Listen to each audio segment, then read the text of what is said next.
Hi, welcome back to the next installment, next video snippet of Angels and Syrup. Today we're going to read the second part of chapter 1, and we'll learn a little bit more about Dave. We'll see what happens. Here we go. Every day when Dave left for work, he let Bast out to do her business. And every evening when Dave returned home from work, Bast was waiting for him on the doorstep with a new gift that she had hunted and captured and, of course, killed for her human. In the little house there was a litter box, a bowl of water, and a dish of kibble. The day after the cat had moved in, Dave had gone shopping on the way home from work, and after wandering up and down the pet food aisle for about 15 minutes trying to find the best food for his new cat, he bought a bag of Good Mews with, according to the box, good nutrition, good taste too. That's the good news cats are waiting for. Contains 3 tempting flavors like tuna, chicken, and egg. Bast seemed to like it. She ate it. And she and Dave settled into a peaceful coexistence. At night, Bast slept on top of Dave, sometimes on his stomach when he slept on his back, sometimes on his back when he slept on his stomach, occasionally on his hip when he slept on his side, and when it was cold outside, on his head. This morning, Dave got out of bed, took a shower, brushed his teeth, put on his uniform for the day from the 5 suits, 10 shirts, 10 ties bundle that he had bought at Clothes Depot, grabbed an apple from the bowl on the counter, hollered to the cat, "Come on, Baster," and followed the little feline out the door.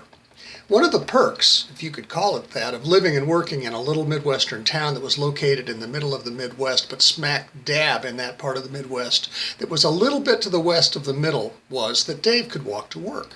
50 weeks a year, through rain and sleet and snow and hail and sunshine sometimes too. That's what Dave did.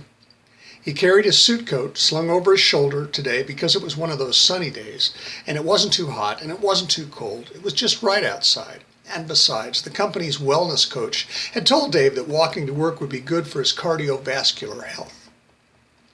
The walk took Dave 15 minutes every morning and 15 minutes walking in the other direction every evening.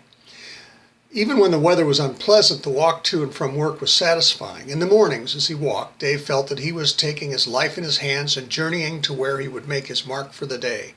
And in the evenings, as he walked, Dave felt that he had done his bit and was headed toward his reward. The walk, whether to or from, took Dave between his home and his work. Dave worked for DI/DO, Data In, Data Out, a tech company that had been started up about 10 years ago in the same repurposed warehouse where it continued. DI/DO, despite the unfortunate resemblance of its name on its logo to a popular sexual appliance, much to the consternation of its rather oblivious founders and the rude jokes and comments of its employees, customers, and passers-by, made its money, a fortune for its founders, and a reasonable living wage for its employees by crunching data. Dave's job was to create a variety of disparate spreadsheets for many of the firm's many customers.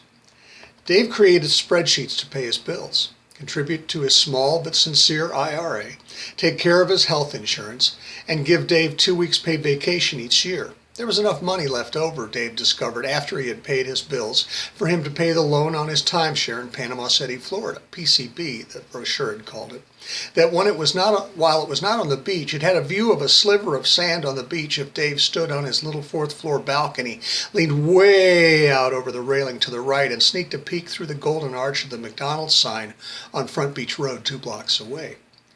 Dave walked into DI/DO, punched in, and found his way to his desk, stopping by the break room on the way to grab a little paper cup of the coffee that was always available to DI/DO's workers. It was terrible coffee, but it was free, and sometimes someone would bring a box of day-old donuts, and if Dave got to work a little early, and someone had brought the aforesaid donuts, he could snag one of those Bavarian cream ones.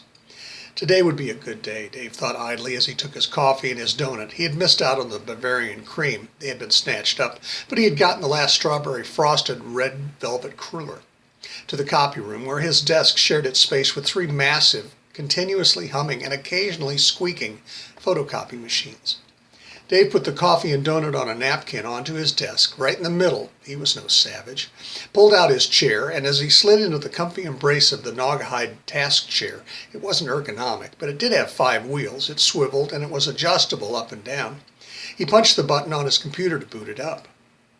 Dave's computer wasn't new, but it wasn't obsolete either. It ran some version of Microsoft Office that allowed Dave to create the spreadsheets that Dave shared on Google Docs with the rest of the company and the copy machines. Dave's job today, as it had been for the past few workdays, was to create a spreadsheet for one of DI/DO's clients, a southern restaurant chain, Crepe House, one of those bright yellow little box-like places with a menu on a laminated sheet of paper covered with colorful photographs of typical menu items and scads of devoted diners, most of whom visited their local Crepe House sometime after midnight, looking for grease and coffee to sober them up or a big order of pecan pan crepes to soothe their munchies. The purpose of this particular spreadsheet was to list all of the menu items that the chain offered and the cost of each item's ingredients so that Crepe House could determine a price point for each item. But Dave had another job beside the spreadsheets. He was the person who would, whenever a machine ran out of paper, refill the drawers of the hot, stinking machines. So Dave's workday, every day that he was at work, consisted of inputting data into spreadsheets and refilling the copy machines when they ran out of paper. Whenever Dave thought about it, he thought that it could be worse.